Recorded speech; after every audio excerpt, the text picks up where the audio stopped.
There are only two things I can tell you today that come with absolutely no agenda. The first is congratulations. The second is good luck. Everything else is what I like to call the dirty truth, which is just another way of saying it's my opinion. And in my opinion, you have all been given some terrible advice. And that advice is this: follow your passion. Every time I watch the Oscars, I cringe when some famous movie star, trophy in hand, starts to deconstruct the secret of their success. It's always the same thing. Don't let anyone tell you that you don't have what it takes, kid. And the ever-popular, never give up on your dreams. Look, I understand the importance of persistence and the value of encouragement, but who tells a stranger to never give up on their dreams without even knowing what it is they're dreaming? I mean, how can Lady Gaga possibly know where your passion will lead you? Have these people never seen American Idol? Year after year, thousands of aspiring American Idols show up with great expectations, only to learn that they don't possess the skills they thought they did. What's really amazing, though, is not their lack of talent. The world's full of people who can't sing. It's their genuine shock at being rejected. The incredible realization that their passion and their ability had nothing to do with each other. Look, if we're talking about your hobby, by all means, let your passion lead you. But when it comes to making a living, it's easy to forget the dirty truth. Just because you're passionate about something doesn't mean you won't suck at it. And just because you've earned a degree in your chosen field, it doesn't mean you're going to find your dream job. Dream jobs are usually just that, dreams.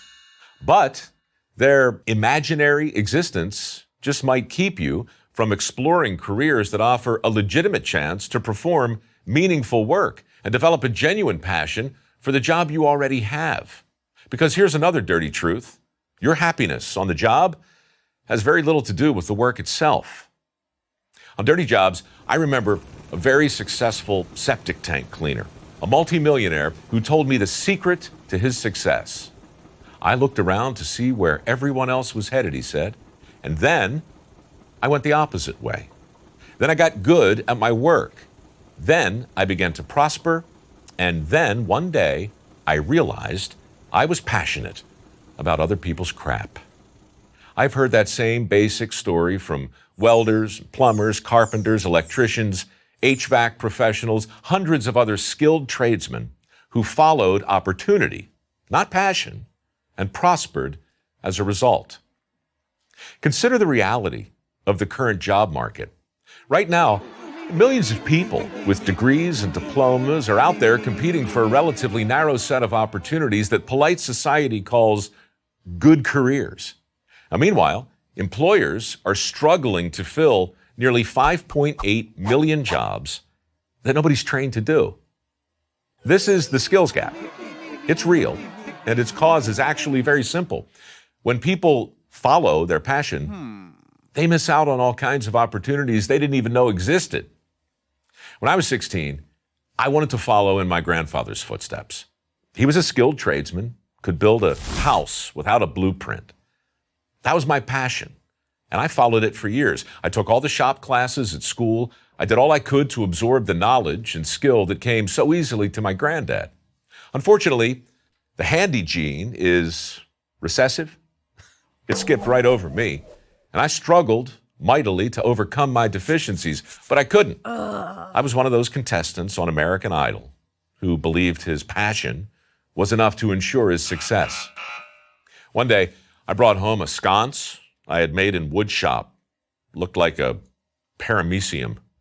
After a heavy sigh, my granddad gave me the best advice I've ever received. He told me, "Mike, you can still be a tradesman, but only if you get yourself a different kind of toolbox." At the time, this felt contrary to everything I believed about the importance of passion and persistence and staying the course. But of course, he was right, because staying the course, that only makes sense if you're headed in a sensible direction. And while passion is way too important to be without, it is way too fickle to follow around. Which brings us to the final dirty truth. Never follow your passion, but always bring it with you. Congratulations again and good luck. I'm Mike Rowe from MicroWorks for Prager University. To subscribe to our YouTube channel, click here. To help keep our videos free, donate here.